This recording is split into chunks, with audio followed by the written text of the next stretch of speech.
নমস্কার বন্ধুরা, রত্না ফুড কিচেনের আমি রত্না আপনাদের কাছে আবার চলে এসেছি একটা নতুন রেসিপি নিয়ে। সেই রেসিপিটার নাম হচ্ছে গিলা মেটের তেল কষা।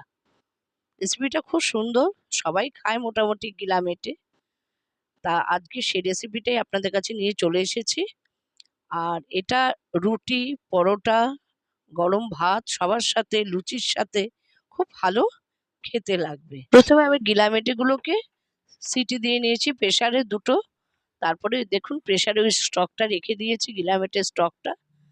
এছাড়া আমি নিয়েছি হচ্ছে পেঁয়াজ বাটা, আদা বাটা ও রসুন বাটা। এবার আমি কড়াই ওভেনে বসিয়ে নিয়েছি।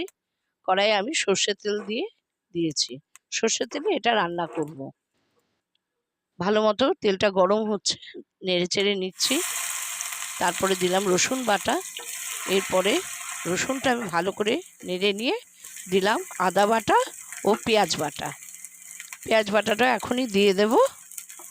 সবগুলো একসাথে কড়াইতে দিয়ে দিচ্ছি। এরপরে আমি এগুলোকে খুব ভালো মতো নেড়ে নেব, তেলের সাথে মিক্সড করছি। খুব ভালো মতো মিক্সড করে নিতে হবে যাতে একটু ভাজা ভাজা হয়, মানে ব্রাউন কালার হয়, সেইভাবে ভাজতে হবে। এটা একটু সময় লাগবে। দেখুন একটু ব্রাউন কালার হয়েছে, তখন আমি গিলামেটেগুলো ওর মধ্যে দিয়ে দিচ্ছি কড়াইতে। সবগুলো দেওয়া হয়ে গেছে, দিয়ে আবার ওগুলো একভাবে মিক্সড করছি, ভালো মতো নাড়াচাড়া করে নিচ্ছি।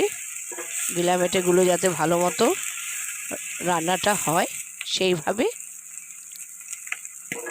একটু সময় নিয়ে এটা করতে হবে, তাড়াহুড়ো করে করলে হবে না। এরপরে দিলাম আমি লঙ্কার গুঁড়ো, তারপরে দিলাম হলুদ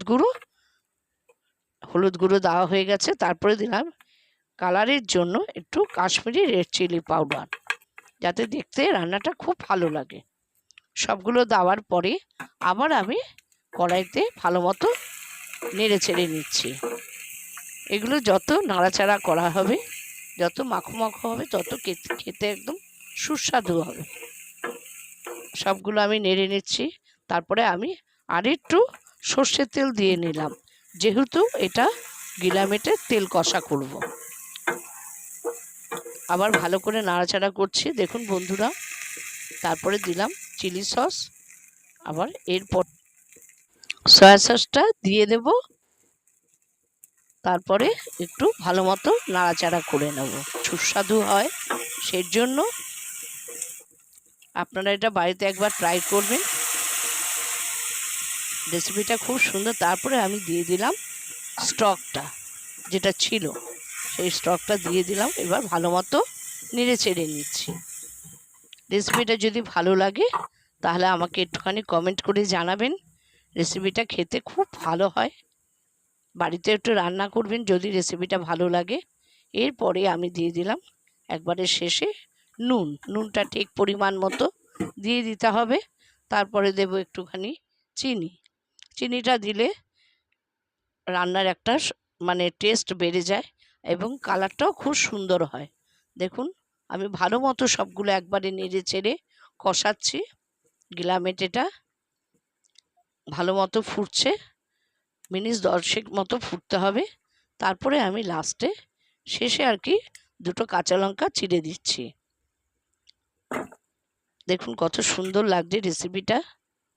আপনারা বাড়িতে একবার রান্না করে খেয়ে দেখবেন, বেশ ভালোই লাগে খেতে। যার ভালো লাগবে সে আবার আরেকদিনও করতে পারবেন। আমি এটা ভালো মতো একটা প্লেটের মধ্যে সার্ভ করেছি। বন্ধুরা কত সুন্দর লাগছে রেসিপিটা দেখুন।